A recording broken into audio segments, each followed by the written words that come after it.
Hi everyone, it is Fitz with your daily delivery. Hope you're well. I am quite good. Been busy down in the Cats and Dogs studio this week. We've got a series of podcasts coming out. We've done one already that appeared yesterday or 2 days ago, according to this. And then another shows up late Thursday morning, and another one will be on Friday. Make sure you check those out.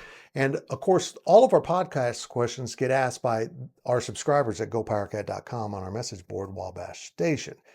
And there were some really good ones that didn't fit into any of the three podcasts. So let's roll with one of those today about how difficult the job of Kansas State Athletic Director Gene Taylor has become in a very short amount of time. First, let me remind you to subscribe to this YouTube channel.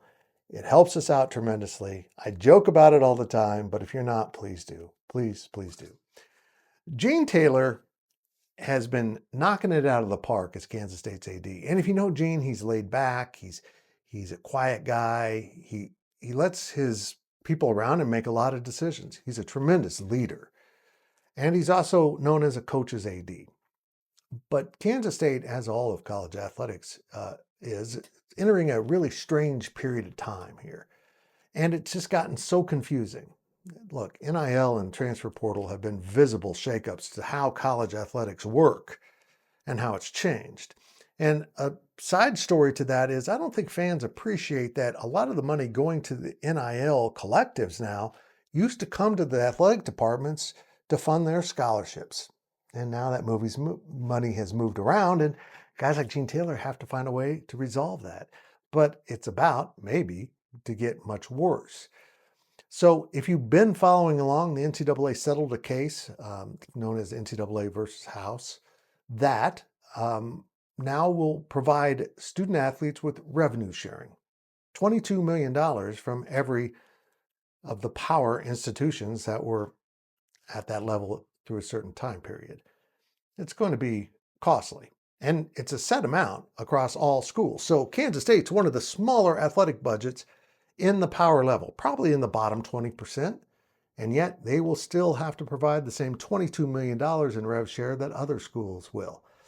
It's a little out of balance, but also keep in mind, K-State's at the minimum number of sports, so that $22 million should be more bang for the buck. Student athletes should get probably more than they would other places. But now that settlement's up in the air because there's been lawsuits about the settlement. So it's just an ongoing series of litigations that I don't know when will be worked out. It's crippled the NCAA, and now it's forcing athletic departments to make some really drastic decisions. I saw some pretty significant layoffs at a Big Ten institution came on Wednesday. K-State probably won't have to do that or won't be able to do that because they already run a really tight fiscal ship. They don't have a lot of fat up there. In fact, I've argued for years that they're understaffed, and I think they are. But business is business, and you've got to have the money to pay for it. Now the NIL is coming in-house, and some of that will still impact how the donations are used.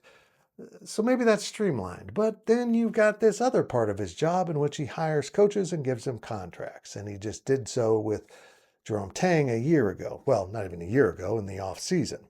Following his second season, he's in his third.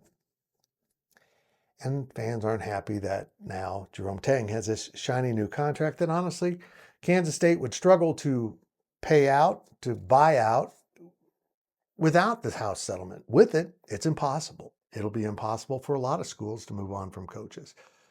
So he's going to be patient with Jerome Tang because he has no other decision. And while fans might scream about that, I would like to know, how did you feel about trying to keep Jerome Tang when he was flirting with Arkansas? If you were on board with it, then maybe sit this one out. Gene Taylor's got a tough job. He really does. And he does it with a really cool hand. He's a good leader, a good man, and a perfect fit for Kansas State University. And everything he does is for the good of the school, for what's best. And he's going to ride out a storm now. I don't know how long Gene Taylor will be the AD at K-State, but times will remain good. When you have a good leader, a good person at the helm, well, usually the crew's pretty happy.